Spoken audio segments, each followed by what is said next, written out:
programming you are about to hear may include some information that is inappropriate or disturbing for minors. The statements, information, and opinions expressed by guests doesn't necessarily reflect the views of the Pop Odyssey Radio Network, its staff members, hosts, or sponsors. Listener discretion is advised.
Historian from Clear Lake, Iowa, 3 of the nation's top rock and roll singing stars, Richie Valens, JP the Big Bomber Richardson, and Buddy Holly died today with their pilot in the crash of a charter plane.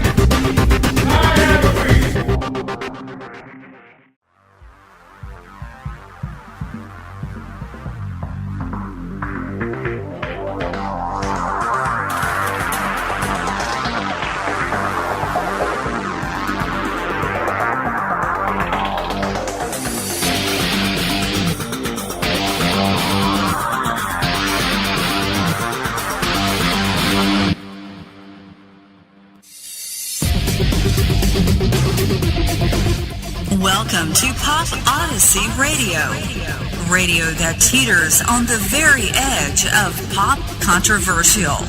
Join us as we explore the strange and unusual, the mysterious and bizarre, and the unexpected and unexplained of the most prolific and profound cases of rock and roll, pop culture, and the entertainment industry. And now, your hosts, Stephen Wren, and author and rock historian extraordinaire, R. Gary Patterson.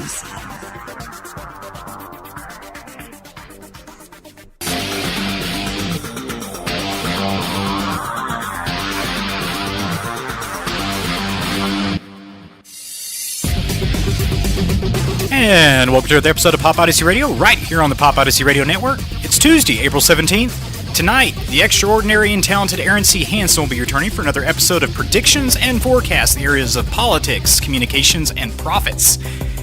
If you've not heard Aaron before, this is a guy that will definitely know how to raise eyebrows, ears, and possibly even the blood pressure of some of you listeners out there. If anybody would like to call in during tonight's live broadcast, you can reach us at 615-866-1323 or toll free at 888-375-3123. If you Skype users out there, if you want to submit any questions during Aaron's interview tonight, feel free to call us or contact us at HVRN Producer. Gary, welcome back, my friend. Oh, we're ready to go. I mean, Aaron is getting to be one of my favorite guests. Well, yeah. I mean, it's interesting every time he comes on. He's bringing in a lot of, he does his own level of research, and it looks pretty extensive from what we can tell, Gary, and it's quite interesting. Oh, yeah. You know, we get a multitude of feedback on Aaron's shows, and, you know, some people find it extremely controversial. You know, we like that. But yes, we do. You know, and he's got these people out there that absolutely love him, and you got other people that, when you get into areas such as what Aaron talks about, I mean, there's some people that dislike it. But that's kind of expected, just like when we do our shows. There's some people that can't stand some of the content we talk about, so the heck with them. Yeah, turn the channel if you don't like it. But no, I think it'll be a good show tonight, and we're glad to have Aaron back again. Always excited to have him on, and well, it's one of those nights, Gary, that Aaron kind of just rolls on his own. You just kind of wind him up, let him go, and he just fills us full of just more information than I can almost contain. It's just a lot of interesting stuff. Yeah, well, the one thing about Aaron is he's very firmly believes in, what's going to happen. I mean, he never doesn't say, well, I'm going to have to rethink this. I mean, he's got some interesting point of view that he's stuck to many times we've had him on the air. Well, yeah, he does, and it'll be interesting to hear. I know he's getting into as always, a lot of different things tonight: cybernetics, synthetic telepathy. I know he's done some other work on telepathic abilities. Just a number of different things. And then you get into the presidential. Oh Lord, that whole mess. And I think he's, from my understanding, I think he's still in there for Romney. So we'll see what happens with that this year. But I don't know. We'll see. We'll see about President Romney and his inauguration, I guess, because Aaron says it's a done deal. So yeah. Well, you never know. You never know what's going to happen. You never know. That's the way, man. You just never know. But also, Gary, for the listeners out there, for you people that love psychics, Aaron is not going to be doing psychic readings for people tonight. He's more of a psychic remote viewer, even though he's obviously got the gift of some level of his own psychic gift. Ooh, what was that? You still with me, Gary? I have no idea. Yeah, it sounded like sounded like the shuttle taking off. Came from outer space. Yeah, is it a spaceship landing? It definitely sounded like the Mount spaceship. Juliet, or is it here? I don't know. Maybe that passed over Nashville somewhere. I'm not 100% sure on that, but no. But Christian Dion, the seer, will be back Thursday night performing readings for all the listeners out there. So we've always got a lot of callers the nights Christian's on, and we always like to just kind of pump it out there and let everybody know that he's coming back, as always, the third Thursday of every month, and it'll be a night of entertaining readings. And, well, Gary, a lot of people walk away astounded when they hear him.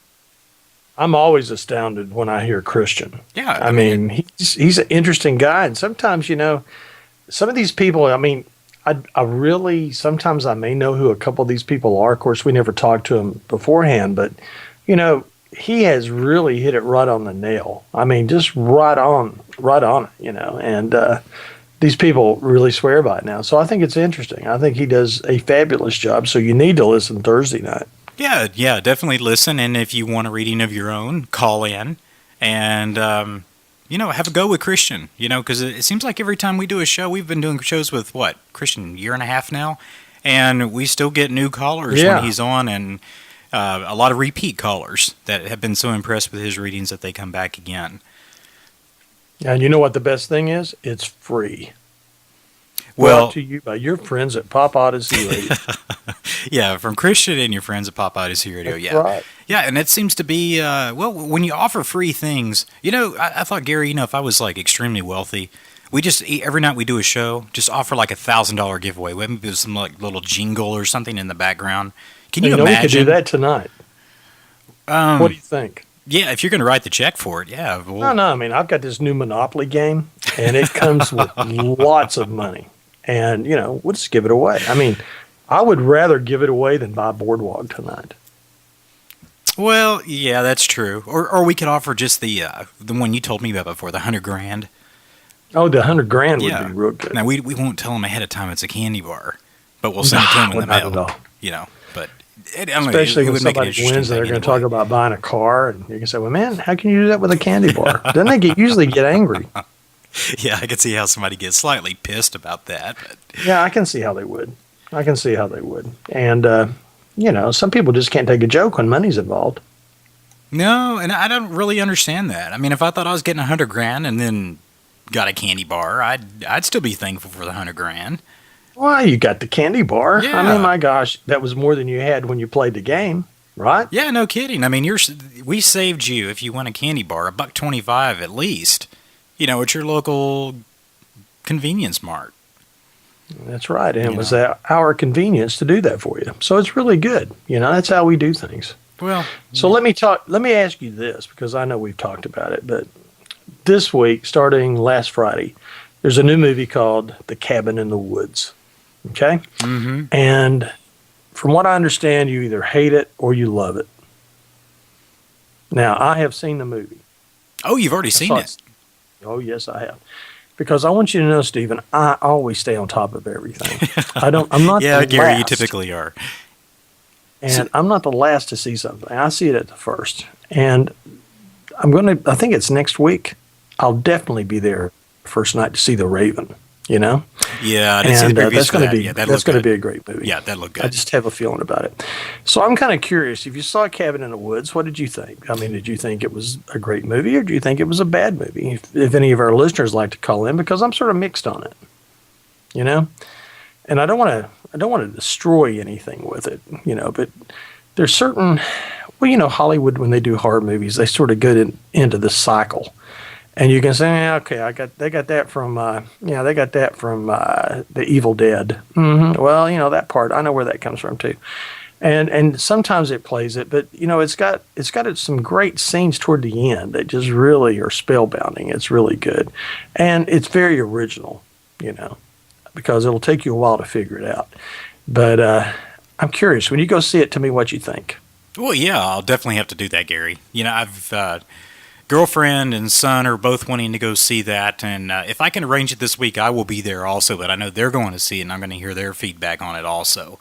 But, oh, my gosh. You mean to tell me you're going to send your girlfriend and your son while you work? Yeah. Oh, my God. What a I know. man. I know, Gary. It's quite depressing in itself. Wait. I have a tear in my eye. Yeah. Oh, well, I feel the tear in your eye, my friend, because I'm going to have to go and endure it for 13 hours. Well, yeah, I understand. I'm very sympathetic with that, because I also been known to work in the salt mine, but mine lasts 5 days. Yeah, 5 versus 3. Well, 4 this week, but put in time. Typically, I guess I can't complain too much. Complain about the hours, but as far as the rest of it, I don't know. But anyhow, Gary, I hear music. You do hear music.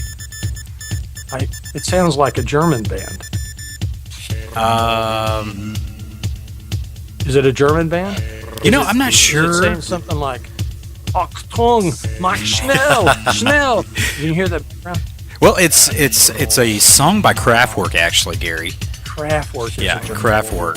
It's my psychic ability. Yeah, it is. You are psychic. It must be because Aaron's coming on tonight. Because it could be Kraft cheese, and if it was Kraft cheese, well, that would sort of make me hungry, and I need a snack right now. Well, Gary, why don't you go get your Kraft cheese, and while you're doing that, we're going to run to this first commercial break and get our guest on the line for tonight, Mr. Aaron C. Hanson. Make sure you check him out at thepropheticlight.com. And if any of you out there have any comments or questions, you can reach us at 615-866-1323 or toll free at 888-375-3123. We'll be back right after this.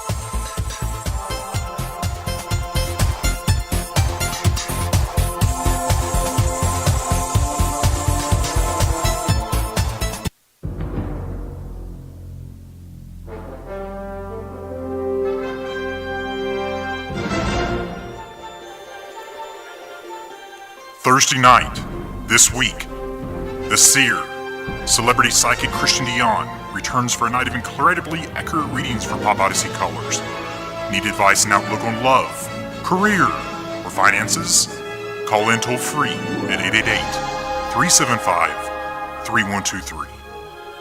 Labeled 98.5% accurate by the BBC, readings with Christian will no doubt leave you astounded. Live, Thursday night, this week, 8 o'clock Central, 9 Eastern, and 6 Pacific.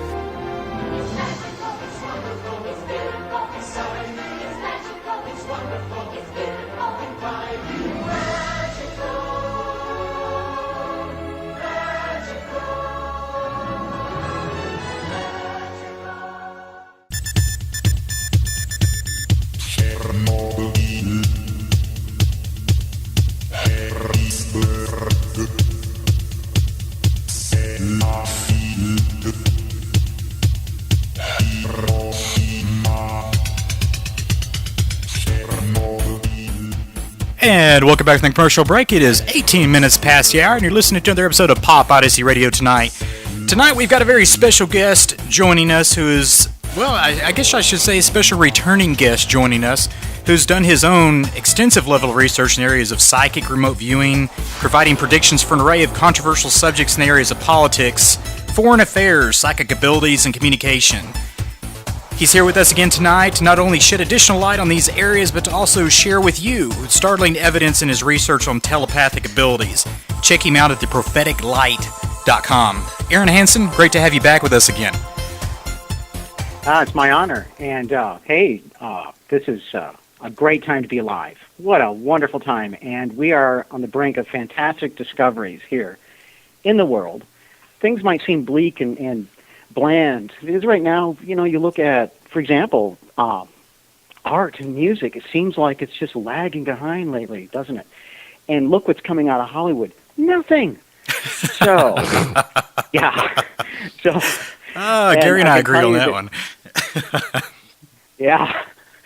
So, you can only dumb it down so much and appease so many people at the same time. Greatest good for greatest number. Triage is not a good way to look at art and culture. It's usually a sign that things are not doing so well. But I disagree with the perception that we're circling the drain so quickly. I think we're doing it slowly, but along the way, there are these bright spots. One of these bright spots right now is the development of telepathic abilities. And all over the world, people are all of a sudden becoming interested, including the U.S. Army, interested in telepathy, especially when it comes to cybernetics and synthetic telepathy. For example, Mattel has a new toy, one of the hottest selling toys out there, that involves the use of a child's brain in order to control or lift a mechanism. And so this is the future of mankind. And Mattel knew what it was doing when it was targeting children. This is setting our children up to accept the idea of what telepathy really is and how it relates to communications. I'm about to tell you. And if you go to thepropheticlight.com, I made a special movie just for your show demonstrating the future of communications. I'm showing you a telepath who is being tested before you. And this is somebody that I taught to use her brain in such a way that she can literally see what I am projecting from my brain. We all do this. Mothers have this intuition. They know when their child is in trouble. This goes on and on. You can't tell a person that they haven't had an experience like this. A lot of people spend their lifetime denying it. It's time for us to begin accepting this. And it's time for us to do it quickly because our next president, President Romney, remember, I predicted this, I don't know when, last time on the show? Yeah, you did. Quite a while ago. First in January in 2011, I predicted this. My session was performed then, and then I went public in a big way in your show, predicting, I think for the first time, in a major way, our next president. Is that true? I think that occurred during your show. Yes, it did. Yeah, the January, the first show we did on Pop Odyssey in 2012, yes. That would be in September, I believe. So that's pretty early, and during that time, people thought, you're not going to have magic underwear in the White House, all these jokes. And the thing about it is, I understand that people have little understanding of the Mormon Church. And since then, I have gone to great lengths to study it and remote view it. I've remote viewed the angel Moroni that Joseph Smith looked at. I've looked at everything of controversy, and I'd like to cover much of it tonight because this is what our next president, the most powerful man in the world, this is what he believes. So we need to really investigate this and see what he believes because it does have an impact on our future, and here's why. It's a spiritual impact, and it has to do with communications and what is going to happen. I'm going to predict something on your show that no one else has predicted. Something's going to happen during the time that Romney is in the White House as our president. And what he's going to do is probably going to shock you here because it relates to something that Joseph Smith was looking at.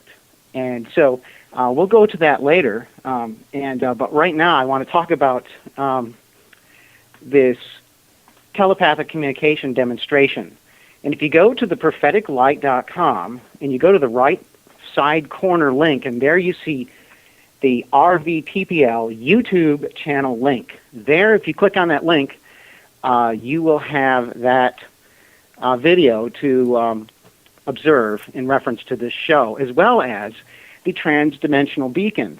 Now, this is early remote viewing data, and if you look at this, I'm not the only remote viewer who's looked at this many times. We didn't know what it was. I know many things and have kept many secrets over the years, especially from Ed Dames and all the other viewers. And there's a reason for that. I knew exactly what that beacon was when I first remote viewed it years ago. This enhances telepathic communications, and this relates to what President Romney is going to be doing, or what we think he's going to be doing in the White House. And you probably aren't going to hear much more of it other than what I'm going to allude to here. Just know this, that the U.S. Army is just now beginning to investigate synthetic telepathy. Now, this relates to more of a neurological link or a physical link to something, even though this contradicts the classical definition of telepathy. But, however, it does involve the use of the brain and biorhythms, understanding where you are. You develop a chemical pathway, and you can control systems outside of your body. For example, Morse code right now is now being demonstrated by participants in this study by the U.S. Army.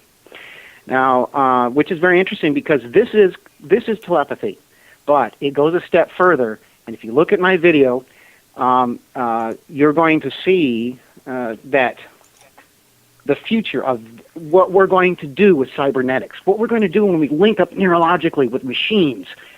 These machines will become telepathic in such a way. We will become telepathic in such a way. We will become aware of our own telepathic abilities in such a way that we will communicate with something that happens while President Romney is in the White House. And there's a reason why. All of these patterns are emerging in such a way that makes sense. And if you look at what Romney believes, remember, he's a Mormon, part of the LDS Church, which is a little different than what you see classically in Salt Lake City, in its traditions there. However, it doesn't deviate that far. I understand the official church doctrines in both areas, especially of the LDS Church, which is what I'd like to focus on tonight as much as I can. We're of limited time. But when it comes to this video, you'll understand the future.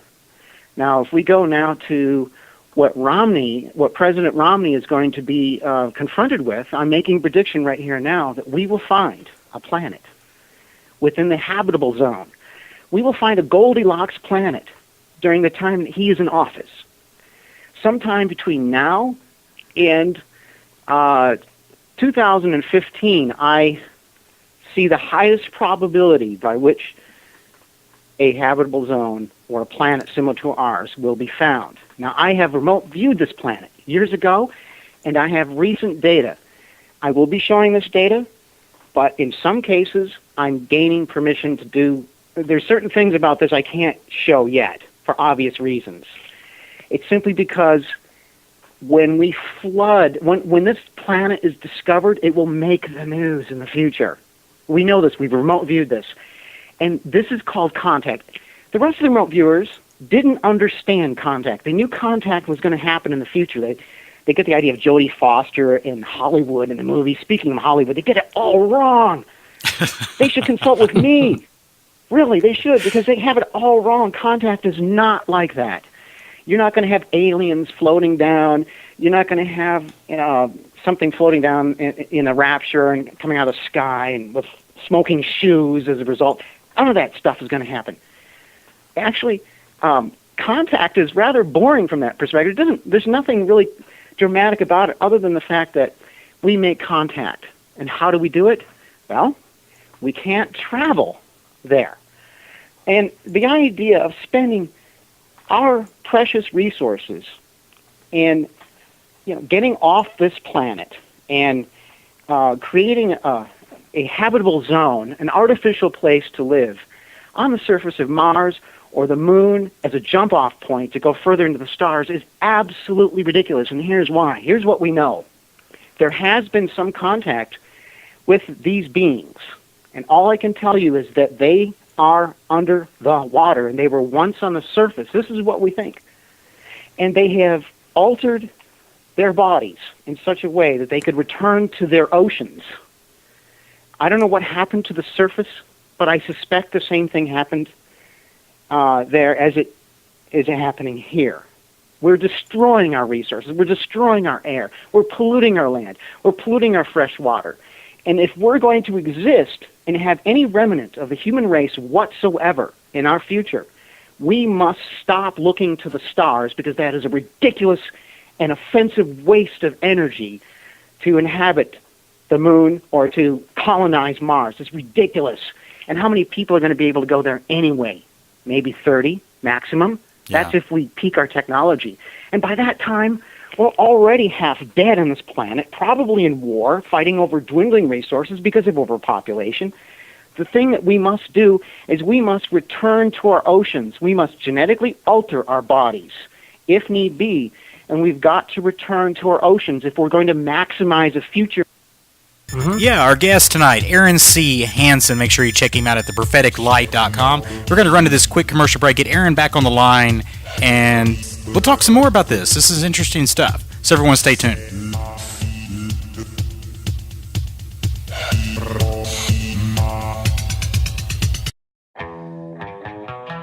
Listen in to the Pop Odyssey Radio Network at popodysseyradio.com.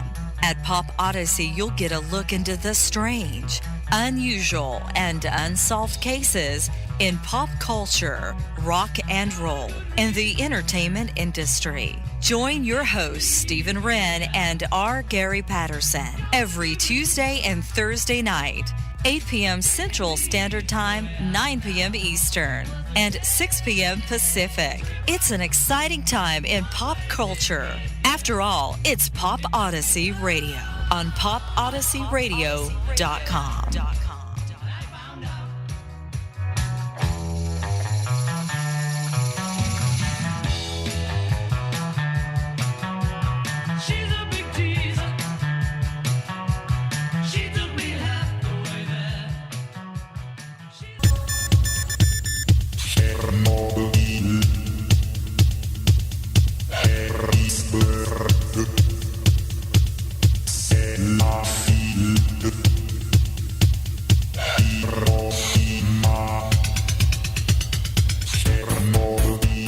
And welcome back to the commercial break. It is 37 minutes past the hour. Our special guest tonight, Aaron C. Hanson, is returning with us to talk about, well, just a multitude of different interesting things that he has dabbled in, has researched in, just amazing different things. But we unexpectedly got cut short there with Aaron just a few moments ago. But we do have him back on the line. So, Aaron, welcome back from the commercial break. And, you know, just as you were getting hot and heavy there on this, I don't know, the discovery of a new planet, you know, during Romney's watch, you know, we kind of lost you there. So kind of pick back up there, because you definitely had our ears perked up.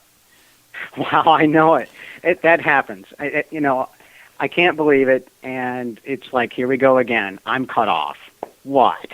It's just so strange. And I can't even imagine what it could be. It just happens, and it happens way too often in my life. I have no idea what that is. But anyway, back to the planet, and this is very interesting because we can't travel there.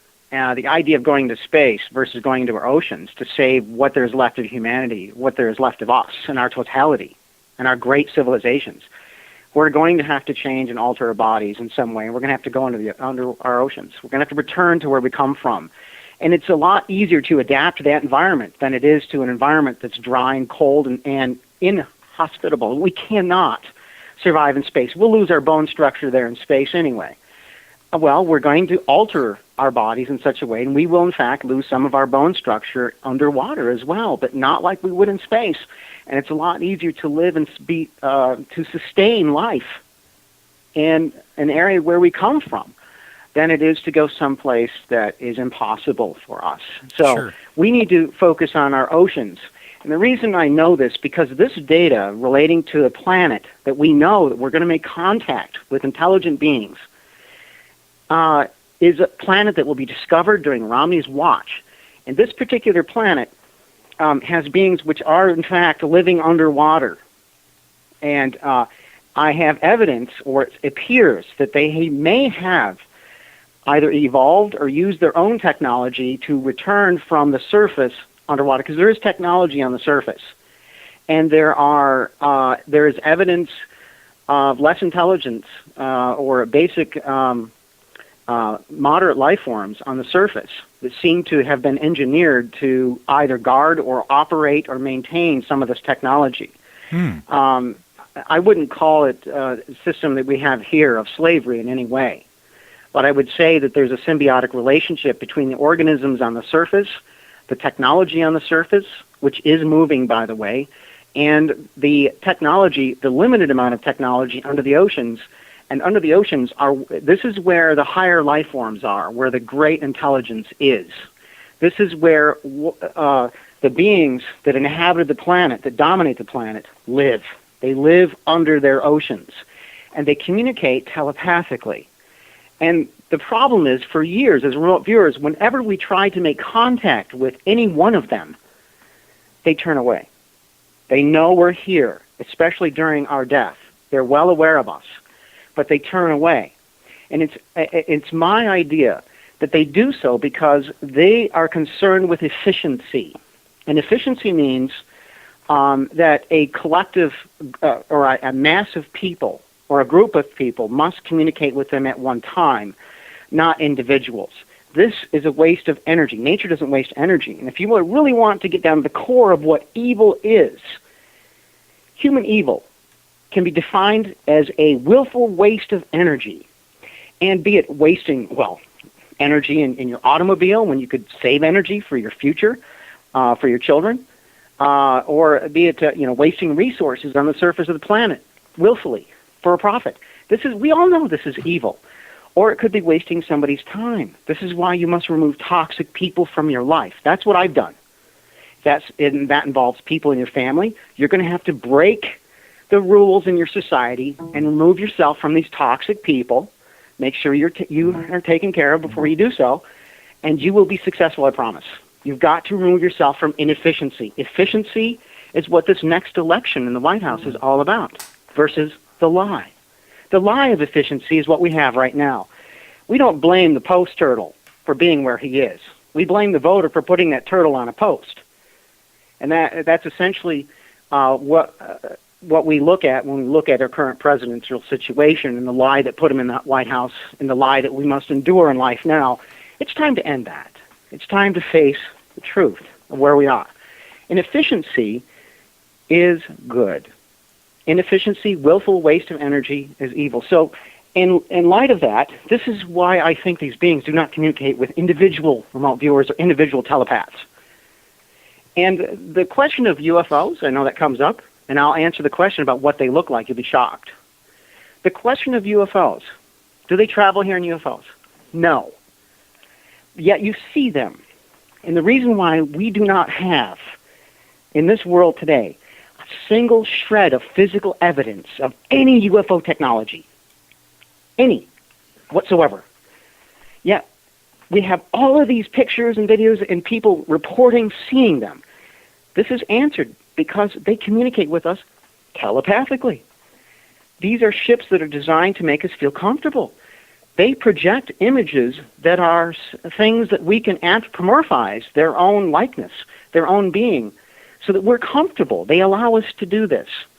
But they only do so every once in a while. For example, Christ, the Buddha, Mohammed, and Joseph Smith, and many others throughout human history, including Aleister Crowley. People may not like that, but it's true. There have been various contacts throughout time. And now today, there are many contacts, many opportunities for contacts, but it's one way. When we go there as telepaths, as individuals, to communicate with anything over there, well, guess what? We're turned away as individuals. But if we do so in groups or by people who represent groups, such as Christ, guess what? You get through. Some of your prayers are answered, but these are not miracles that occur because of your prayers, but rather forms of communication. We evolved to communicate, and that's it. We are information systems. And in our evolutionary process, we're reaching a level now with our technology in which we can integrate our own telepathic abilities with technology so that we can communicate efficiently with these beings. Now, with this transdimensional beacon, if you go to my website at thepropheticlight.com, you'll see some early data. This was done years ago. There's much more now. When I have the right people, that I'm about to talk to some people about this, and we're going to be releasing more images and more information about what this technology is. Once I have that secured, I'm going to go ahead and do it. And believe me, folks, you'll be shocked, and it's going to make a lot of sense. Now, what's interesting about that is this technology will be used to enhance telepathic abilities, not just the kind that lift objects, but the kind that allows us to communicate from our planet to their planet collectively. And this is efficiency. This is why I believe that individuals cannot get through. So I find that Romney's belief system. Now, why does this matter? Well, if we go to what we talked about in previous shows, Ophiuchus, and the fact that that this particular idea of Shiva and so on, how does this relate to the angel Moroni and Joseph Smith's experience in which he gave us the Book of Mormon? And now a lot of people will look at this and say, well, there's this planet Kolob, and, that this is really kooky, that this is something that we just don't want to talk about as a Mormon or as anyone else, before somebody important like Romney. They don't want to talk about that.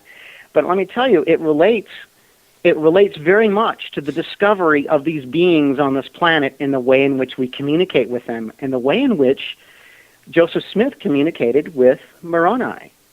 Now, the story of Moroni, for those who don't know it, briefly is that this angel came to him and gave him 3 golden tablets in which he used to transcribe. He basically created the Book of Mormon and then gave the 3 tablets back to the angel Moroni. Now, whether or not the golden tablets existed or not is irrelevant.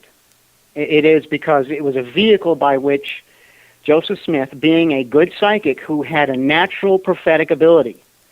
Now today, I'm telling you that we have enhanced prophetic abilities. I can teach you how to access this area of your brain and exercise. Wonderful.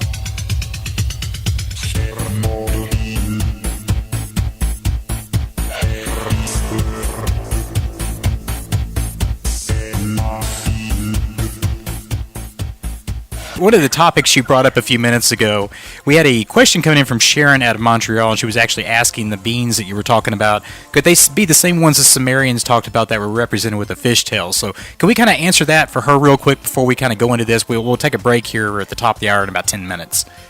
Oh, wonderful. Well, strangely, this was, in fact, the very next subject that I plan to cover, is what exactly do they look like? In fact, they do swim, and I wouldn't refer to them, I don't have the proper construct to really describe them so well. When you look at my remote viewing data of what they look like, they essentially have no pigment or little pigment at all. And they have limited bone density or structure. And they're very beautiful. They're very much, you might say that they're somewhat wispy. You might describe them as somewhat of light or angelic. But this is the way that they're remote viewed in the water. So there's some distortion. There is a body mass, and the only thing that I can recognize with constructs that we have here, the fact that they have eyes. And would it be like an elemental kind of being, like an elemental type form? I mean, what? It's a physical form. Obviously, it's something that evolved on landmass, and the reason I'm saying that is because with eyes, it's subject to light and dark cycles. And I see technology on the surface that is very, very ancient. This is a very old civilization that survived a very long time. In order to do so, to maximize its chances of survival, it returned to the oceans, not into the skies. It didn't remove into the skies. It returned into the oceans and altered itself to maximize the potential for life and to exist. And so it's there, and it developed telepathic abilities. This was the evolutionary end of this particular being. And so we are able to communicate directly with it, but only in mass.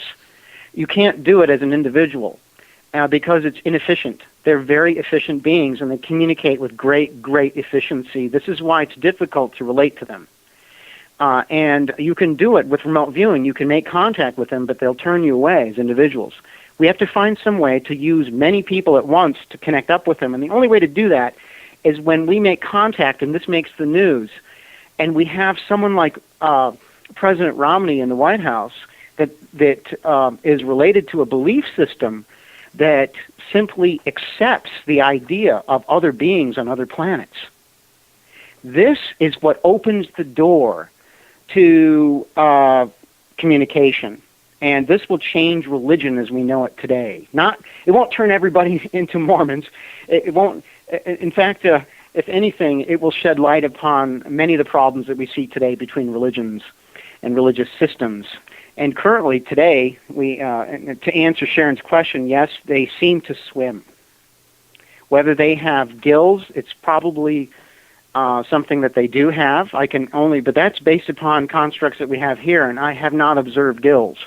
There must be some respiration system, if it's anything like we have here. And the fact that they may have evolved from the surface of the planet to go back into the oceans, it's likely that they've evolved to have gills, or that they've been manipulated to respire there in their environment in shallow waters. So they do have limited bone density, and so they're rather amorphous. I hate to be vague about this, but we don't have constructs here to compare. So it's very difficult they're so advanced, it is so very difficult to describe what they look like, but they have a mass, they have weight, they are rather large, and they're dominant in the oceans, and they're very efficient. So it's shocking when you communicate with them, because you can tell that they're thinking of you. You can tell, if you can call it thinking, because it's a collective form of it's a process that involves many nervous systems, if you can call them that, operating in tandem, and it's in concert, and it's almost like a song, and that you're immersing yourself in somewhere in music, and it can be confusing. That's the best way to describe these very, very strange, very advanced beings that do know of us when we die. This is the only thing we know when we remote view them. They seem to be aware of our mortality. How strange that is, and why this is, I can't tell you, but it is very, very spooky, and it changed me. Years ago, it changed me, and I do believe that we need to talk about Joseph Smith because in the validity of what he had contact with, and the problems he had when he tried to translate Egyptian scrolls. He got those scrolls wrong. Just flat out wrong when he came with the book of Abraham, the lost book of Abraham. Now, however, the book of Abraham is very interesting because, and I have to take us all back to something that happened to me as a remote viewer. And this is something that isn't commonly known, and I'm going to expose it here, which is I ran across a fellow who had a dowsing rod. And, and he came before us, and he whipped out his dowsing. He was a very successful remote viewer, by the way. Very, very good at what he did. He understood it perfectly and performed it well. And he whipped out a dowsing rod. And he put down his remote viewing because he had failed to achieve a certain goal in remote viewing. And he whipped out his dowsing rod, and he just basically beat us all. We were all looking at something, and the only other person in the room that matched his results was me. That was it. And he took it a step further. He got within, this is a mark on a map, by the way, of a location of a person. He got within, I would say, a fraction of an inch closer than I did. So he actually beat me by a fraction of an inch on a map, finding the location of a person while remote viewing live on camera. So this was so embarrassing that Ed Dames ordered that to be, keep that quiet, get that out of there. And I have wondered, I'm still in communication with this person, I've wondered ever since, how did he do this? Well, I sat down and I remote viewed it, like I do most things, and I have discovered why it is it works. It's called faith. If you have a fetish or something like a pen, like your favorite remote viewing pen, or your favorite desk, or your favorite place where you feel comfortable, these are tools, very much like a hammer and saw is a tool for us to build monuments. It increases efficiency. So the human being, by our own nature, we require tools to increase efficiency. And sometimes that's a fetish. Sometimes that's something that we use in, say, for Joseph Smith, he used the angel Moroni and the golden tablets as a means, as a crutch, as a way to get this thing done. And he also used the scrolls from ancient Egypt that happened his way. He bought them, and he promised that he could transcribe them, and he claimed that this was the lost book of Abraham, when in fact this wasn't. It was simply a funeral ritual that was left in somewhere near a tomb, or perhaps in the tomb of these mummies, supposed mummies, that were entombed and dug up and sold here in the United States. Now, he took these 3 images that you can see. They're called the 3 facsimiles, and he got 2 of them, the first facsimile and the third facsimile, completely wrong. And this has been verified by Egyptologists, and for people who can read the stuff now, it's completely verified that he missed the translation in every way imaginable. He just blew it. But during the time that he did this, there were only, 2 experts in the world in France, I believe, that came along maybe a few years later, but not much longer than the time that he was translating this. Nobody knew what this stuff meant. Nobody could read it. It wasn't until the Philosopher's Stone that this was, the key was broken. Mm-hmm. So now what's interesting is that this particular thing cannot be used wisely or properly or intellectually. You shouldn't use this as a case against the Mormon religion. It's no more preposterous than any major religion in the world, no less preposterous.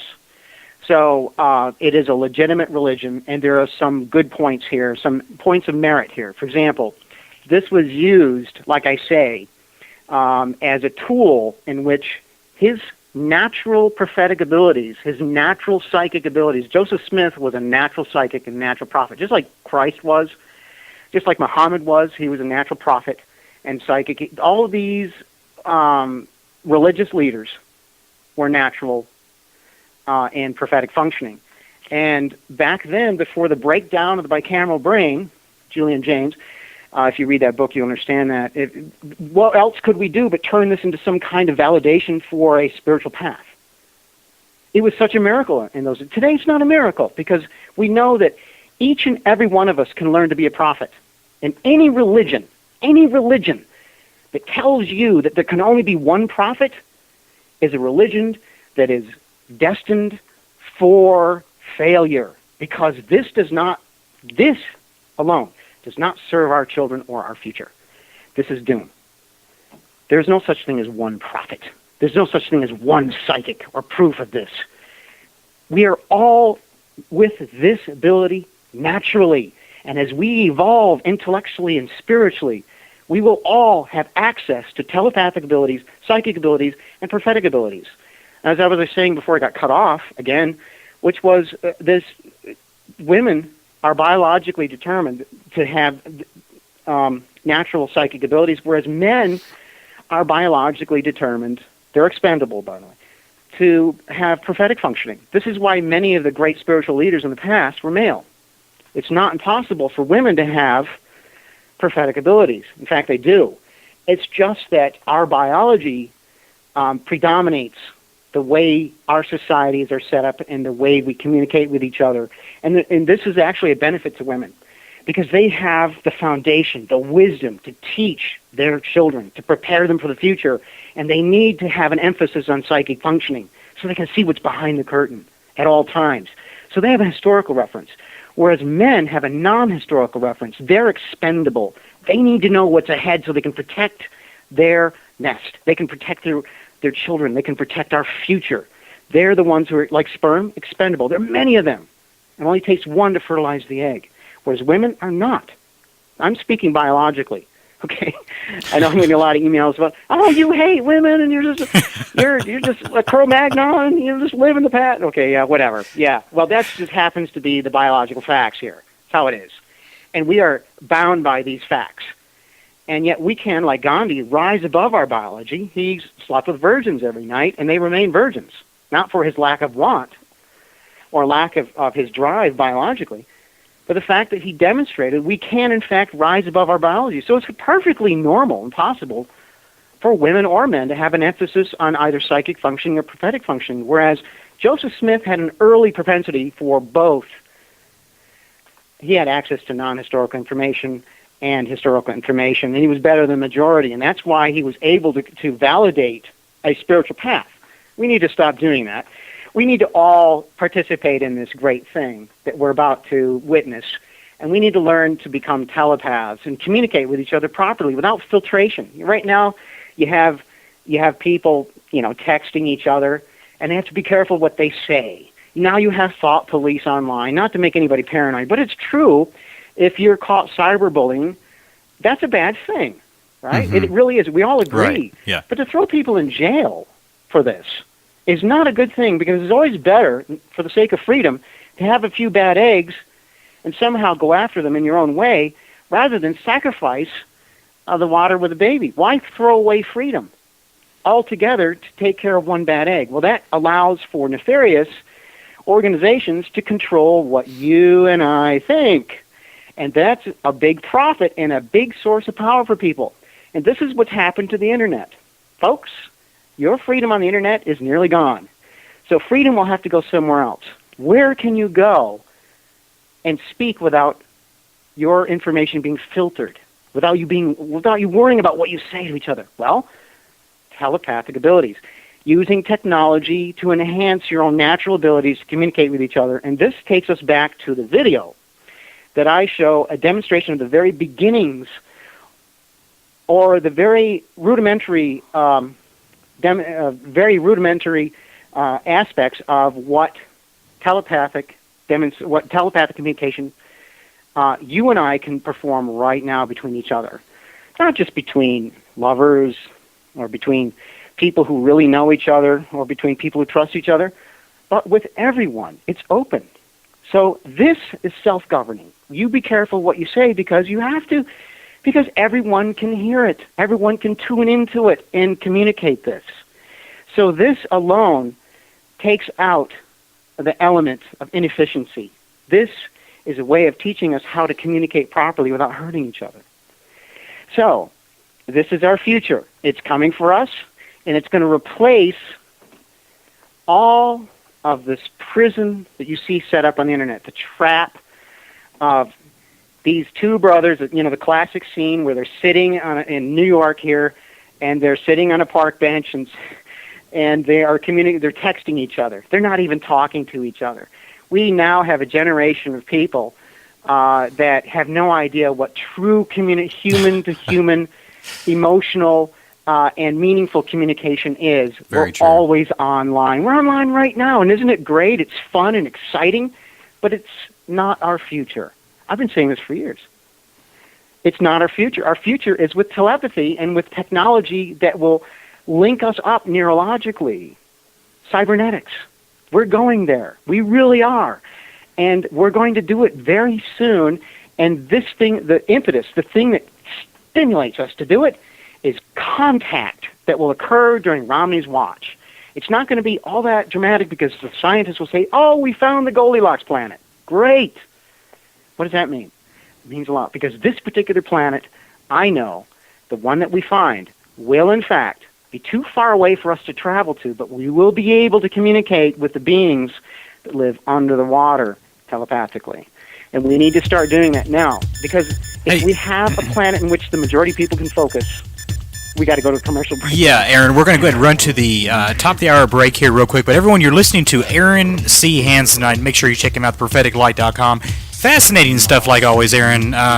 Wow, can't wait to hear what else we can get into in the rest of this here in the second hour when we return. But everyone, stay tuned. We'll be back with Aaron right after this.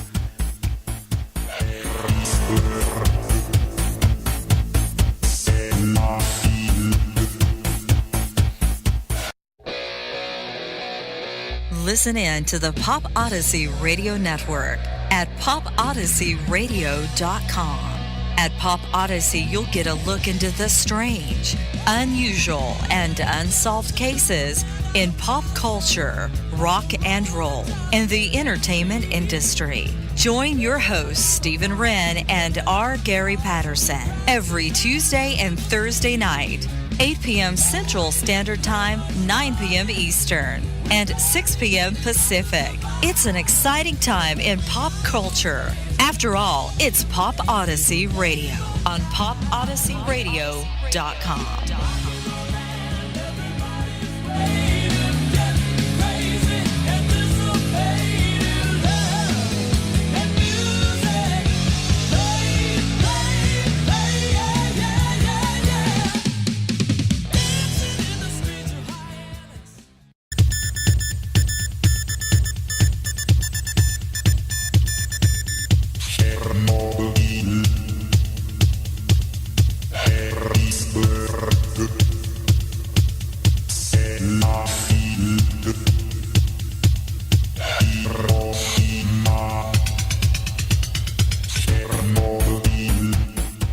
And welcome back to the commercial break. It is 14 minutes past hour, and you're listening to special guest Aaron C. Hanson, psychic remote viewer, joining us again tonight for another incredible episode, don't you think, Gary? I mean, just sharing just a number of different things with us and all of you listeners that are tuned in across the country tonight.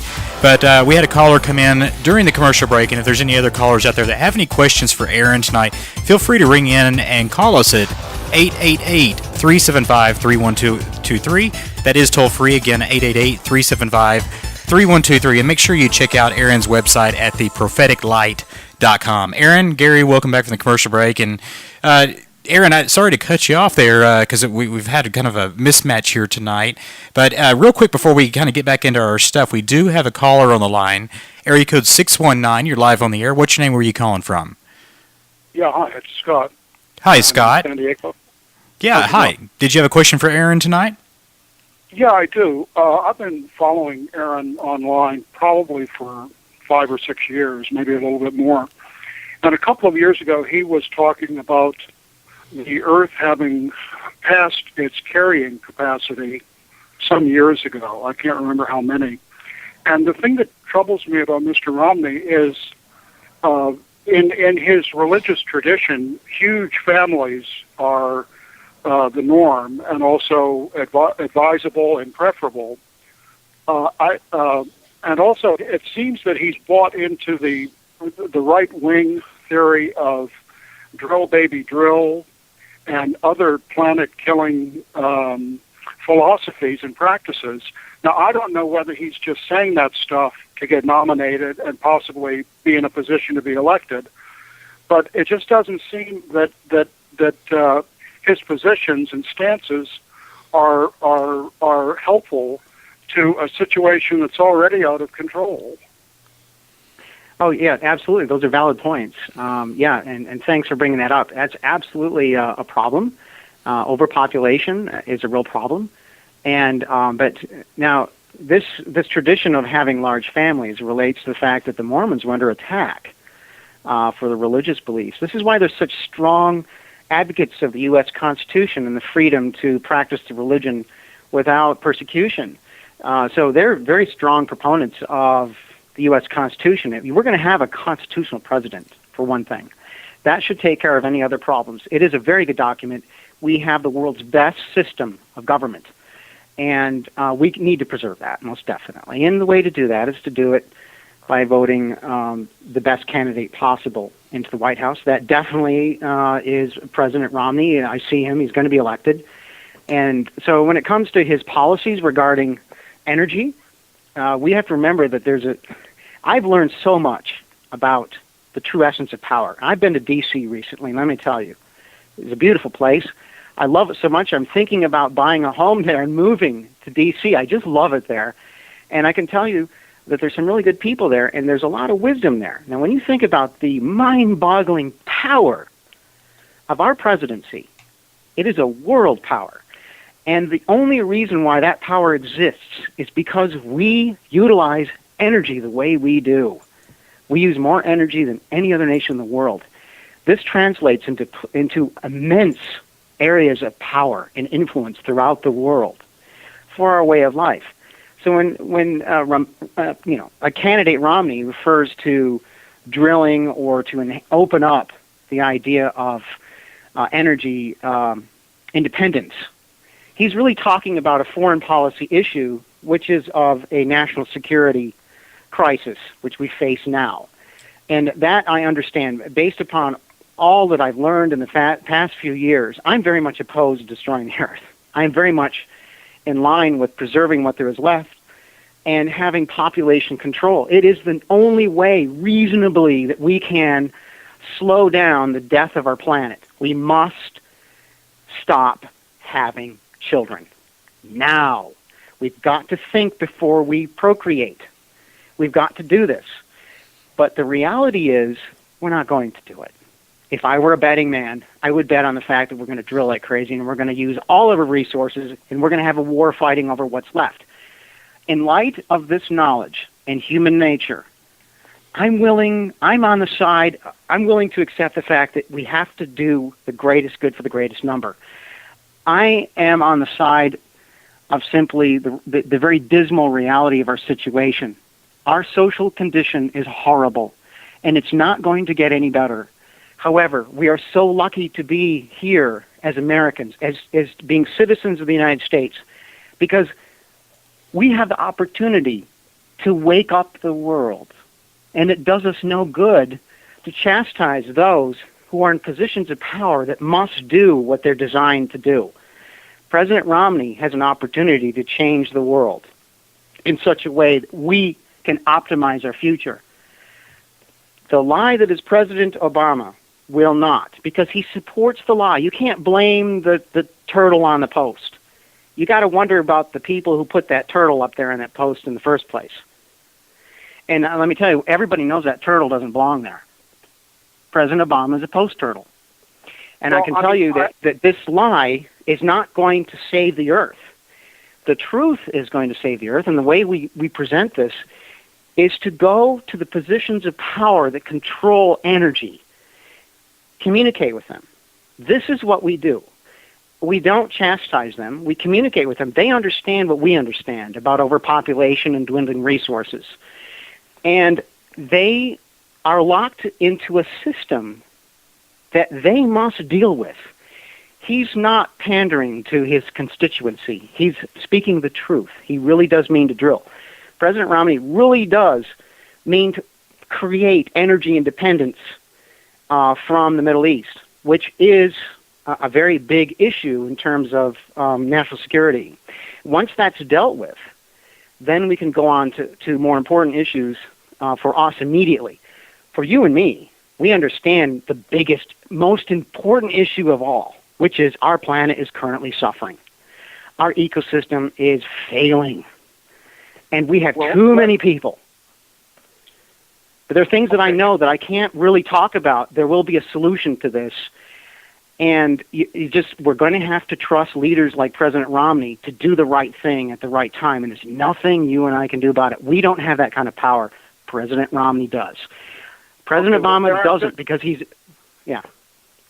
Well, I just want to throw in one more quick thought. And I get what you're saying. I mean, I understand it. I've been following you for some years, and you're in many, many ways, you're tremendous in your insights. The thing like just today, all right, first of all, you're talking about moving to the D.C. area. I grew up there, and we used to call it like either Disneyland on the Potomac or 64 square miles surrounded by reality. You know, it was probably kind of a bizarre place. the mindset there is disagreement and conflict. You can't get them to agree whether it's a sunny day or a rainy day. And the other thing, too, is, I mean, even today at the White House, President Obama had a big race car driver there celebrating the planet-killing, idiotic practice of driving advertising-laden, gas-guzzling, planet-killing vehicles around in a circle as fast as you can to see who could quit driving around in the circle first. I mean, it's just asinine. Yeah. And you know why we really go to those races? We go to see them crash. We don't really go there for any other reason but for morbid fascination, really. And ultimately, it's the morbidity of us all on a planet that's dying that we're really facing with the car culture. And the car culture, I totally agree with you, is so stupid. I'm forced to have a car. We live in a society that doesn't have mass transit. And because of what I do, I'm doing the anti-car thing. I restored an old vehicle, and I didn't turn it in to be junked because that's so bad for the environment. I restored it. I even got a new antenna for it. Everything from top to bottom, completely restored, and I have not manufactured a new car. I kept the one I have. It cost me a lot of money, but I didn't damage the environment in creating a new vehicle. So the hypocrisy of Obama is clear in this. For example, when we turned in our own vehicles, he gave us a tax incentive, a bonus to turn in our old vehicle for a new one. This did more damage to our environment by creating a new vehicle from scratch than to keep the old vehicle on the road and to actually tune it up to get better gas mileage.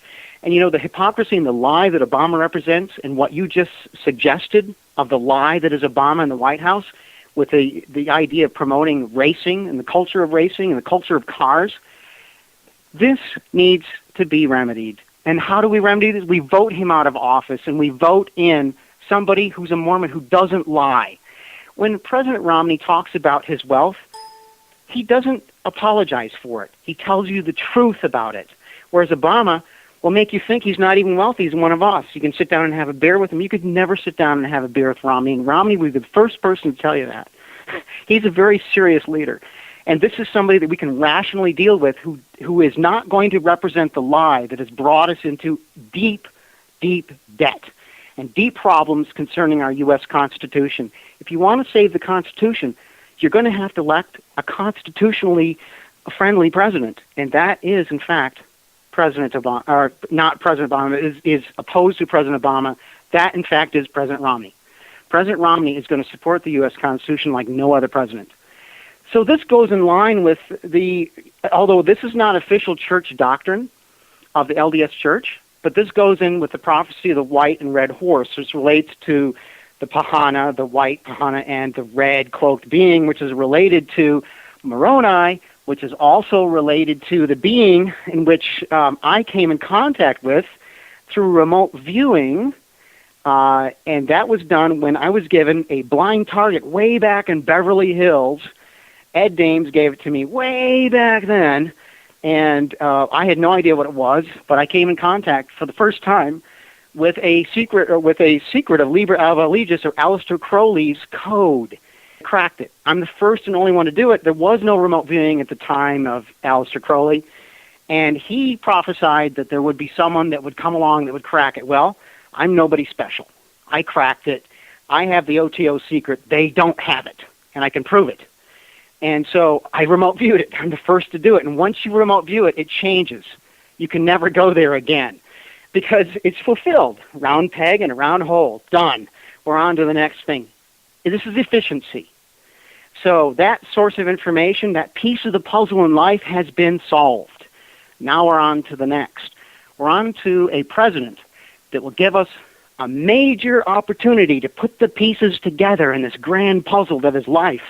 And we will learn much more about why we're here and what we're doing and what we must do to exist on a dying planet once we make contact with those beings on a planet that will be discovered during the time that Romney is president. And this coincides with a belief system that he himself has and cannot deny. So you see why this is really important. This is so important, and it all makes sense. It relates to Shiva. It relates to the eye-opening. By the way, I believe on your show originally back in September, I said that Putin would be elected. This is part of the eye-opening. I was in Japan at the time when I remember Putin President Putin was in power, and one of Russia's psychics, well-known psychics, was there to compete with me in Japan. Well, I beat him out, not because he wasn't better than me, just I really did a good job remote viewing. He got to see firsthand what remote viewing was.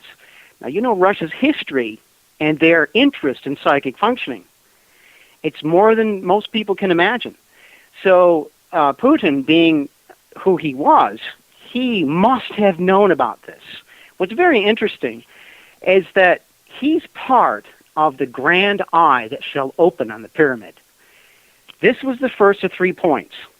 He would be elected. He was. So what I prophesied on your show, I don't want to be called a prophet because that carries too much weight. It's simply everybody is this way. We just access this part of our brains. It's called non-historical sources of information. We can access this. So I accessed this and I presented the information as it was. Putin would win the election in Russia. He did. Okay, not a big deal, but he did so. But it is a big deal in terms of the eye in the pyramid, right? We have the most important component of this. This is President Romney. This is at the top of the pyramid. This is the eye at the very top. This is the eye of Shiva. This is, and if you look at cross-culturally, you see Moroni, you see, this red-cloaked being associated with Crowley's Liber Alva Legis and the code within it. And you also see, of course, the Hopi prophecy, which is not to be taken literally. For those nutbags out there that have claimed that I'm Pahana, that's nuts. I am not Pahana. I've never claimed to be that. I'm not that. We are all Pahana. We are all this. We are all these things. We're not alone in this. Each and every one of us is capable of doing these things, of seeing the future, you see. So the Pahana, of course, relates to the white horse prophecy, and the red cloaked being of the Hopi relates to the red horse prophecy that Joseph Smith was looking at in terms of what we see today in the White House. Well, the prophecy relates to the saving of the U.S. Constitution by electing a president that would do so versus electing somebody that would not do so. And so this is our choice. Either we save the U.S. Constitution or we elect somebody who was once a constitutional professor who knows exactly how to, change it.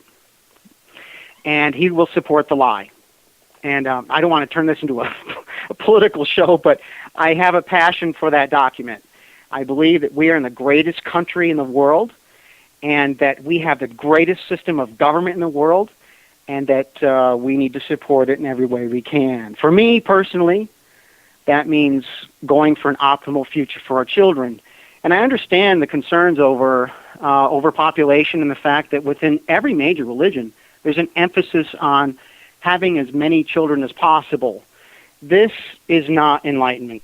This is not a higher form of spiritual knowledge. This is an affront to our survival. And this will change with knowledge. And this knowledge will occur once we come in contact with a race of beings, if you can call them a race of beings, that have once lived on the surface, that had to remove themselves from the surface. Perhaps they stripped their environment the way we are doing now. And they had to return to the oceans to survive, but they evolved. They still had their technology, and they're going to warn us. If anything, they're going to help us if they do. I will be thankful, and so will all of you, because we don't have much help here. And when this happens, our religious systems in the world will change. It will change according to a future born of necessity. And that future is quite severe. And it will involve with the United States being in a position of power, and we will maintain this power. We will avoid a war with China over dwindling resources at all costs. Our future is not set in stone. Once we collectively understand how to use prophetic functioning, we can make better decisions and not take these paths that are less than optimal. So if we continue to overpopulate and continue to pollute the planet, we will head into a war with China. And guess what, folks? My remote viewing sessions show that ultimately we will lose if we do that, if we go on that path. We have the greatest military in the world. It is unbelievably powerful. And this is where we are vulnerable, because we know this. And we expect this, you see. And we don't have that element of surprise. We don't have that element of humility. We don't need to have that. China has tenacity, and they can continue on, and they will not stop if we engage them in a war. We don't need to. We can be friends with China. We can be friends with the rest of the world. And the opportunity to do that is actually not supporting the lie, but supporting truth. Truth wins in the end. Not the lie that we are currently living. Not the lie that we see representing the people in the White House currently. But the truth that Romney is bound by his belief system, first and foremost, to support. That's where we are in our future. And right now, if we don't pay attention to this, we're in big, big trouble. And I see, of course, that Romney is doing very well. I remember when we first started this, people didn't think Romney had a chance against Gingrich and then against Sanatorium. And in Sanatorium, by the way, almost ruined Romney's chances. This guy was a joke. And he really brought up the war on women, and they're now, the Obama administration is using the war on women to try to, using what legs there is left on this before Sanatorium fades into oblivion where he belongs, to destroy Romney the best they can. Romney has nothing to do with the war on women. That was Sanatorium's gig. That's what he did when he brought up his issue and contraception and so on. He misspoke in every turn. And the guy is just a complete nut. And he didn't belong in this race. It was a total joke. Right, right. So we're glad to see him gone, and we need to focus on Romney right now and get him in there. Aaron, get him into the White House. Yeah, and if I can cut in real quick there, Aaron, our caller from San Diego, did you have any more questions for Aaron tonight? Well, no, not really. I mean, I've been following Aaron's work for many years, at least 6 years or so.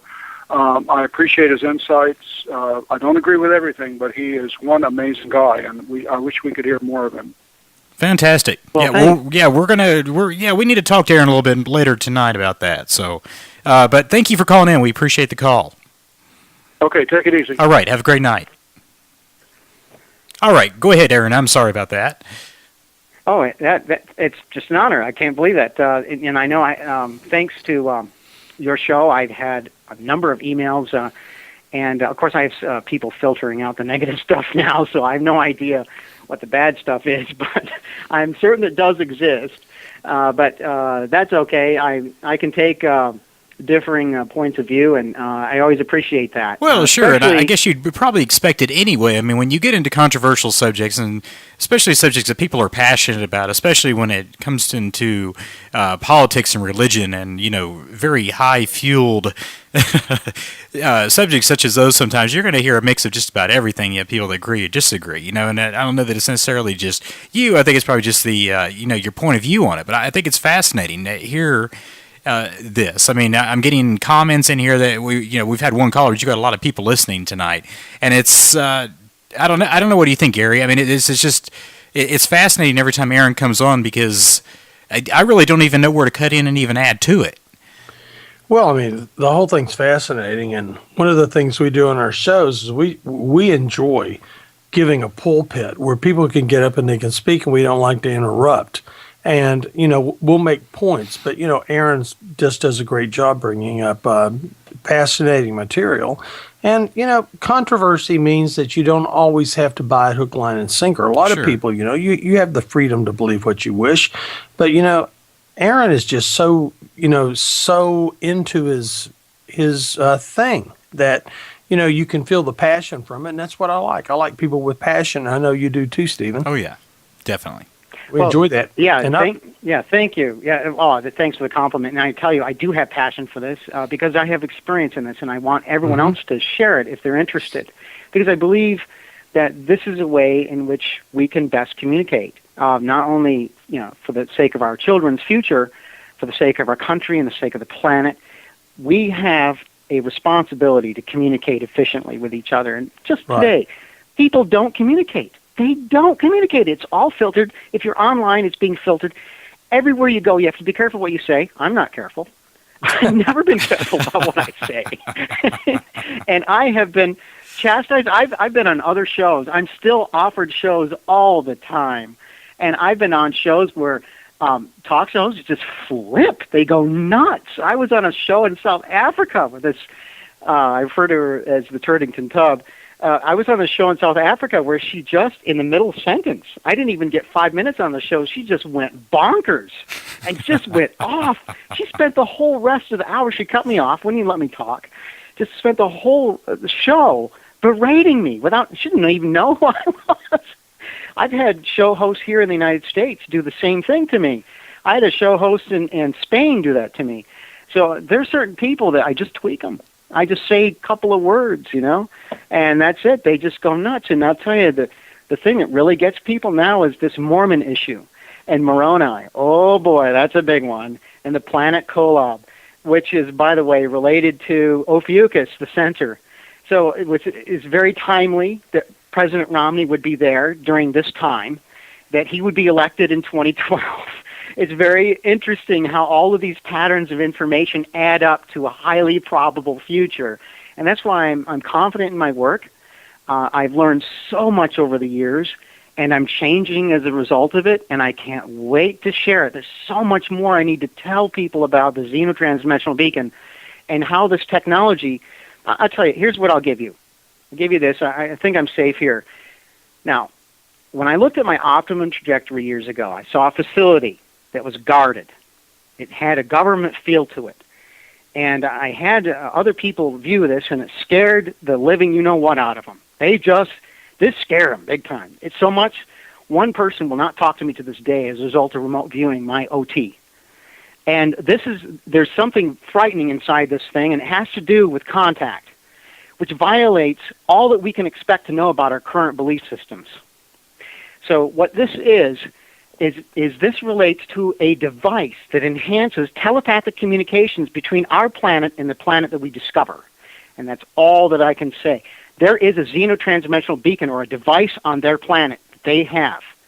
And they're going to give us the information telepathically how to build this on our planet so that we can communicate efficiently between planets. So that's as much as I can say about this and that facility. And this is definitely probably the last time you're going to hear about this, so, if anything at all. But this is spooky stuff, and it's way out there science. And I love this. I just love this kind of thing, and I can feel it coming, can't you all? It's on the way, folks. Our future is about to change in a major way. Another question I had for you, Aaron. You were talking about this video you had put together with this test subject. Where exactly is this video accessible at again? Could you tell us that?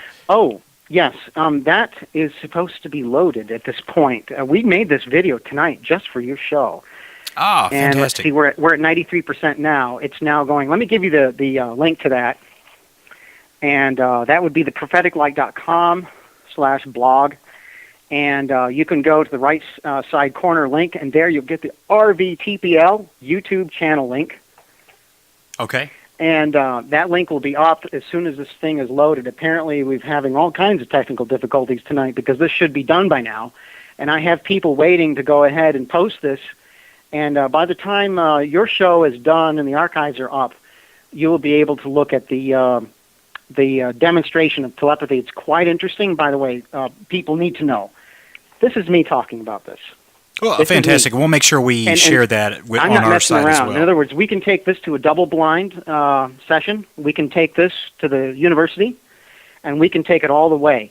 I have trained these people to become telepaths, and they can demonstrate this, and I have discovered by remote viewing the secret to telepathic development.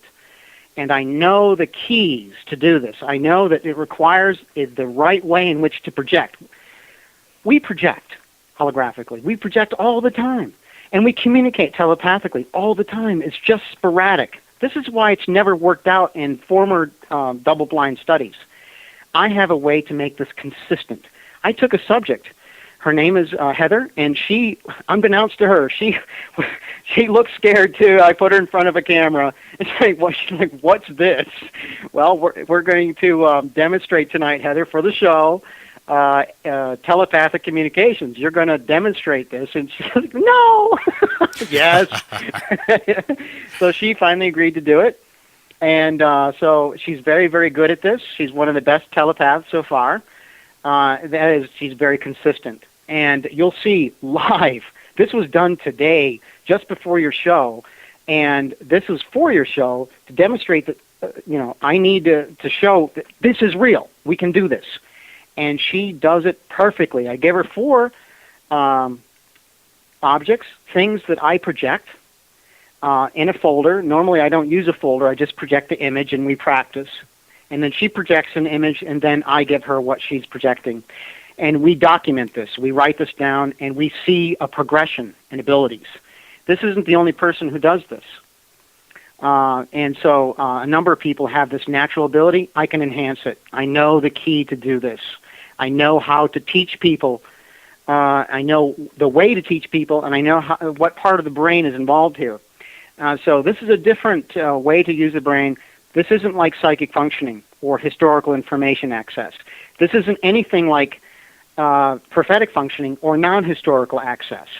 This is telepathic communication.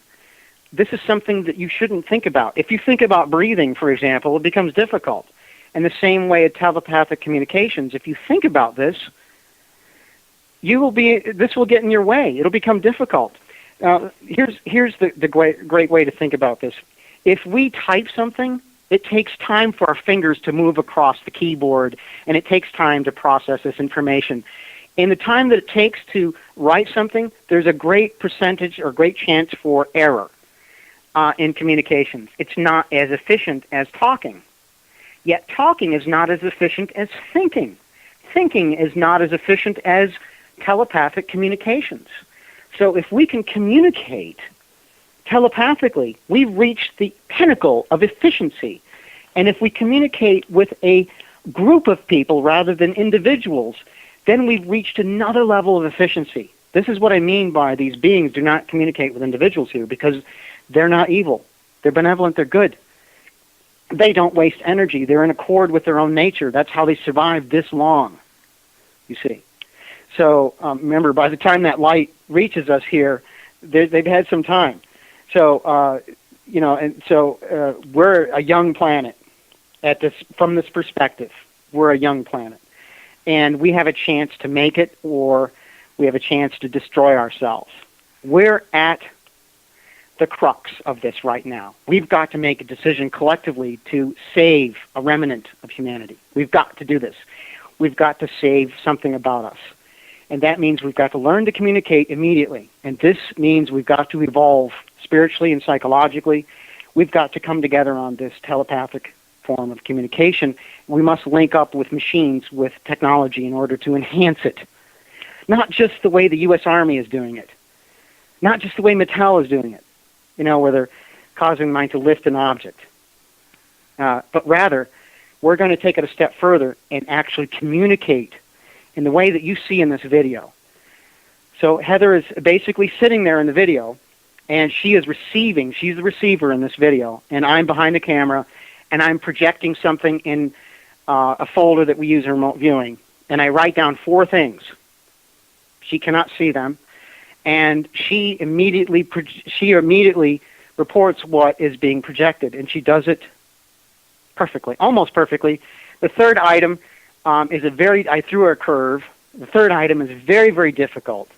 But you find it very interesting that in the third item, which I'll describe here, is something that she had to she had to use imagination. We have to use imagination to help communicate, but not very efficiently. But she had to use the constructs available to her to present a meaning to this third item. Now, I don't want to get it away because I want people to see the video. Right. The drama and something, is she right or is she wrong? You'll see when you see the video how right she is and how amazing it is that we gather information, especially concerning the idea of the third item. You'll learn a great deal about what the third item means just through telepathic communication between myself and Heather, live on camera, just for the show tonight. Unrehearsed. Very much appreciate purely that, Aaron. just raw material. They'll love it. Fantastic. Yeah. So I see it's I hope we're not near the end of the show here because I have so much more to talk about. Yeah, go ahead. Yeah, we've got about 15 minutes left in the show, Aaron, so we're not going to go to another break. We're just going to let you just cut loose and just get everything in you can. Okay. Yeah, I hope I didn't get cut off again because, man, it stopped, didn't it? Yeah, it did stop, yes. Good thing. Yeah, good thing. Yeah, it's a good thing. That's pretty weird. These things happen to me. I don't know why. I hate it when it does. It just really irks me, but we go on. Like I say during the video, we have these distractions in life. We communicate anyway. But this unfiltered communication is important because it is our future in freedom. We're not going to have it anywhere else.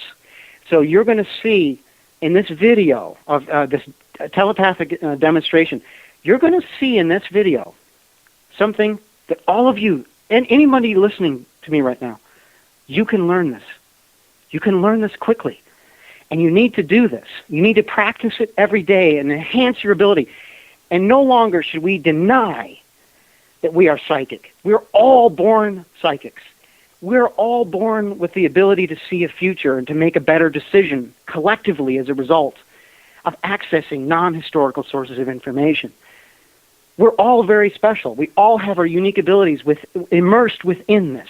The mind being outside of time is the reason why we can communicate from our world to a world light years away. We can't send a ship there. They can't send a ship here. That's inefficient. It's efficient to communicate telepathically because the mind exists it's outside of time. This is why we can do this now. We can do this in the future, and it has been done in the past. So in terms of being outside of time, time is irrelevant. Communication is not irrelevant to us. We've got to learn how to do this efficiently and get on this now. And I'm telling you, it's time for everyone out there to sit down and practice. I don't care what you know about telepathy. You know more than you think. You know it's real. The skeptics out there, I have to say I've met a few of them. I appreciate the skeptics because they weed out all the scum out there trying to sell you stuff. I'm not selling anything. I drive them nuts because I don't sell anything. They wonder, I have had it explained to me, well, Aaron, maybe you're just so darn smart we can't figure out how you do this. They think it's some kind of trick. They actually believe in not believing in this. It's the way an atheist looks at religion. It actually is a belief system. They have to believe in not believing. And that's a contradiction to me. But you don't want your mind to be so open that your brain falls out. It's very important that we look at the skeptics and appreciate them. I've met a few skeptics out there, and I do appreciate them because they do weed out the scum out there. Like the people selling you frequencies to heal and stuff, that's all a big lie. You got to stop that, folks. That's nonsense, and it makes us all look bad. Those of us who are doing legitimate research, some of these psychics you see on TV or you see advertised online, nonsense. Don't go for that stuff. Demand proof first. This is where I am set apart from all others. Well, there are some very good psychics out there. Evan Bonzal, for example, is a very, very good psychic. He's a very good remote viewer, world-class remote viewer. This guy can really do the stuff. So for those of you who wish to learn right now, this is the guy to contact. And so he's a living, breathing encyclopedia for remote viewing and psychic functioning. He knows what he's talking about. So, and there's a few other people out there that I recommend, but right now, I would say that very, very few of us, I'd say there's a handful of truly gifted psychics that I know of, and I know them all. The vast majority of people out there who claim to be psychic, who are selling snake oil, who are out there making money, the remote viewing mafia there, we know what that is. This is all nonsense. And it's making the legitimate science and the legitimate work at hand look very bad because people often compare that with us. Folks, don't do that. Demand perfection, as I do. Demand that you know, as I do. And don't give up on that. And support the psychics. And definitely at the same time, support the skeptics. They actually do help me. I mean, Penn and Teller, when they exposed some of the remote viewing people, that actually helped me immensely. They didn't ask me to do it. I wish they had, but because I love Penn and Teller. But again, I appreciate their work. even though one might say it's counterintuitive or it's wrong, you shouldn't support people who are out to witch hunt. What do I care about witch hunters? My stuff is real. I absolutely don't care. And I drive these people nuts. You wouldn't believe it. I drive them nuts. They can't figure out how I do it. They think it's some kind of trick that they haven't been smart enough to figure out yet. That's just hilarious. And as far as the Amazing Randy's money, I don't need it because I'm psychic. It doesn't affect me. I'm not looking for his money. He should give it away to charity. It would do much more good for the world. I'm starting to wonder, Aaron, if there is really any $1 million with the Amazing Randy. This has been going on for many years. Yeah, well, he claims there is money, and I brought that issue up during a time when there was a question. But I don't want to denigrate him, because I think he really does have the money. He claims to have the money, and so I have to take the man at his word, just as he should take me at my word. Sure. Until he can find some reason not to. He should have the respect. There should be this mutual level of respect between us, and I think there is. Definitely. I've had a few conversations with people who represent him in the past, and there seems to be a certain level of respect regardless. He doesn't really want to witch hunt someone like me for obvious reasons, simply because, well, like I say, I'm so smart, they can't seem to figure out how I do it. I mean, how did I predict, President Bush to be elected the second time? How did I predict Romney this time when nobody thought he would ever make it past the primaries? How did I do that? And by the way, I predicted. I've been in communication with the campaign people at Romney's site online, and I don't have any confirmation of. I have no confirmation about whether they've read my stuff, but it's strange because certain sound bites come up here and there. It makes me think certain words come up, phrases come up. It makes me think that maybe they are reading this. But what's very interesting is I'm getting a number of friends that are seeing me on Romney's site online at Facebook, and they're saying they read my stuff, and they were much appreciative because the only thing I'm doing there is I'm predicting the outcome of each primary, and I've been 100% accurate. I predicted Michigan. I predicted every single close primary. You wouldn't believe it. I mean, we're talking nobody knew if Romney was going to be winning this election or not. I predicted it sometimes 3 days in advance, usually the day before.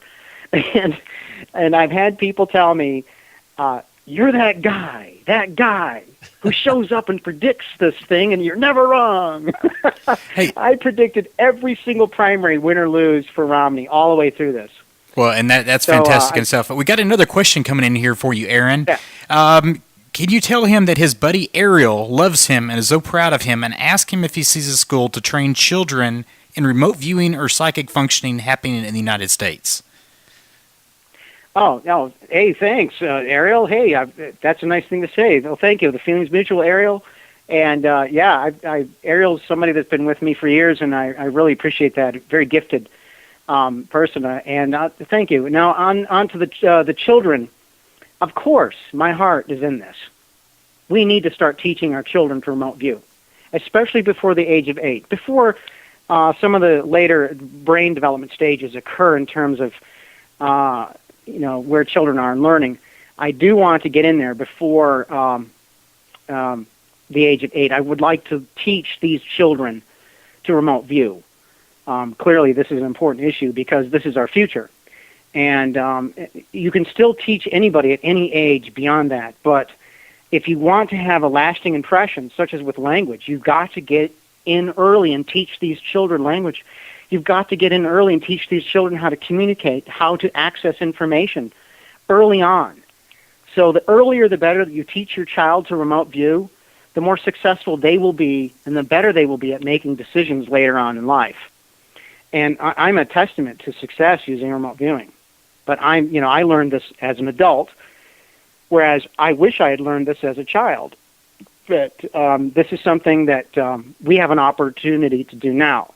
Setting up special schools or schools that enhance existing public school systems and private school systems, teaching children to remote view is a dream. This is something that would really set America apart from the rest of it. It would set the United States of America apart from the rest of the world. It would create a generation of children that would make the best decisions, would develop in the best way. They would have access to information that their competitors would not even dream about. This is of primary importance. The first nation that teaches its children to remote view will be the most successful, the most powerful, and the most wise nation in the world. And I can tell you that the only way for people to understand remote viewing is to experience it. The only way for people to understand psychic functioning is to really immerse yourself into the process by which this information is gleaned. And to use it, to make decisions. You're not a slave to these things. You are given an opportunity to go in one direction or another.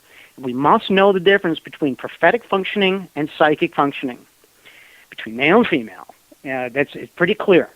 And we can go in either direction regardless of gender, most definitely.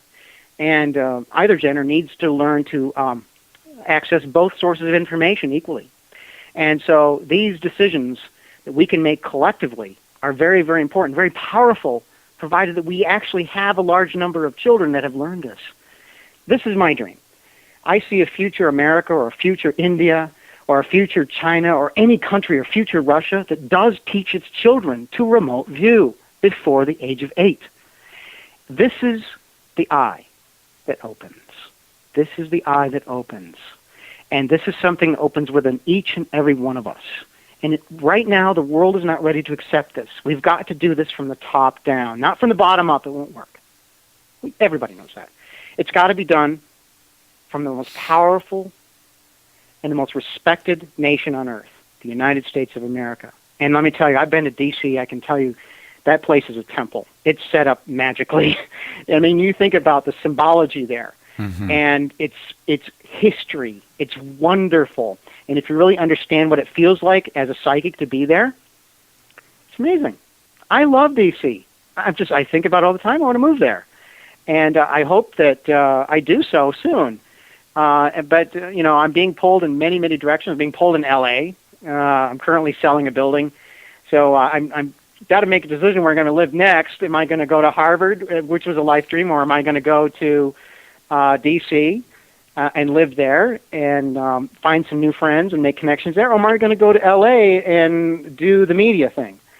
So right now I'm in between decisions, and this is remote viewing has allowed me to make a choice. So we're not slaves to what we glean from remote viewing. We're given opportunities. What is my optimal future? How can I get there most efficiently? I need information to do that. And currently people are not communicating today. Husband and wives are not communicating. They think they are. They really aren't. Lovers, they're not communicating. They think they are. This is communication.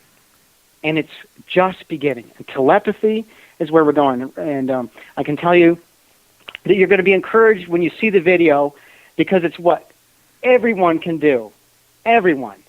Sure, Heather has had lots of experience learning this, and she's very, very good at it. And I'm certain that now she's going to become immortal because she's going to be all over the internet, and she's going to be the subject of future tests and so on, which is wonderful. We're open to that. We want people to know this is real. I'm not messing around. And when I post something, I'm not selling you anything here. I'm posting something that you can believe in. And, and faith being the engine of belief is, taking yourself back to what's important here. It can move mountains. It's a tool. And so this is something you need to have faith in. You need to look at this, and you need to have belief based upon experience. And faith will carry you over to the next level. So watch the video, believe what you will, and have faith that you can do it. Because with faith, yes, you can do this. Fantastic. Faith is exactly what Joseph Smith required and what his followers required to create the kind of amazing results that we see today in Salt Lake City, and ultimately a president of the United States who will be a very, very good president. I've remote viewed his presidency. It's excellent. And we're going to be better off for it. Indeed, we're going to enter a new age of truth. And we can't blame the turtle for being on the post. President Obama is a great guy. He's somebody you'd like to have beer with if you drink beer. But if you're someone like Romney, you don't drink beer, it's not going to happen. There's a whole different way of thinking here, and we need to move away from this lie that we're living. We need to accept that it's embarrassing, isn't it? The extreme ethnocentrists put him in office along with the guilty white people. And I'm quoting a prominent African American politician here. I'm quoting him saying that. So I'm telling you, the former DC, I believe is the former RNC chairman said that. I better check my facts on that, but I believe that he was the one that said that. But among a few others who repeated it. But I can tell you that I agree with that. I think that we're all guilty for believing in this hopium for the masses and spare change idea. I think we believe this, and now we're kind of, I guess, for the hippies that the neo hippies that put him in office. They're probably having withdrawals from this hopium idea. They're coming into reality here, and the only world that will end for them in 2012 is, well, their great leader, Obama, is going to be voted out of office, and it'll be a time of great civility and great opportunity for America, and we can look forward to that. I'm telling you, as a remote viewer, it looks at a highly probable future. I'm very optimistic about seeing President Romney in the White House. I think that this was a wise choice that we made collectively, and it was a good idea. There's a lot of pain coming up.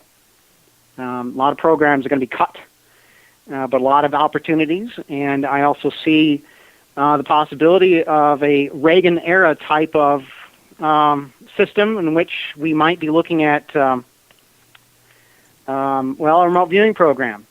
And by the way, I'll let you know right now, I'm the best in the world at this. We currently do not have a program like this. And no, we're not going to include Ed Baines. No. Sorry, Ed, you're out. We just don't need that kind of business anywhere near the White House. Not going to happen. This is too serious. So what we're going to do is we're going to, I have a number of people that we're all talking about this, FM Bonsal's included. And we have world-class remote viewers that are lined up just in case something comes along. Wonderful, wonderful. Well, Aaron, this has been, as usual, a fantastic show. I mean, very informative, always intriguing, and, I mean, it's just, you blow us away with this content every single time. Oh, it's great. Yeah, I agree, Gary. It's always good. But everyone, our special guest tonight has been Aaron C. Hanson. Make sure you check him out, thepropheclight.com. We'll definitely have to have Aaron back again. And stay tuned Thursday night. We've got the Seer coming back, celebrity psychic Christian Dion. For all of our listeners out there that love to call in and get those free readings every single month, labeled 98.5% accurate by the BBC, it does an excellent job each month he comes on. So everyone stay tuned Thursday night when Gary and I return with Christian. But again, Aaron, thank you very much. And Aaron, if you'll hang on the line for just a moment as we close out here, everyone have a safe, wonderful night, and we will see you Thursday.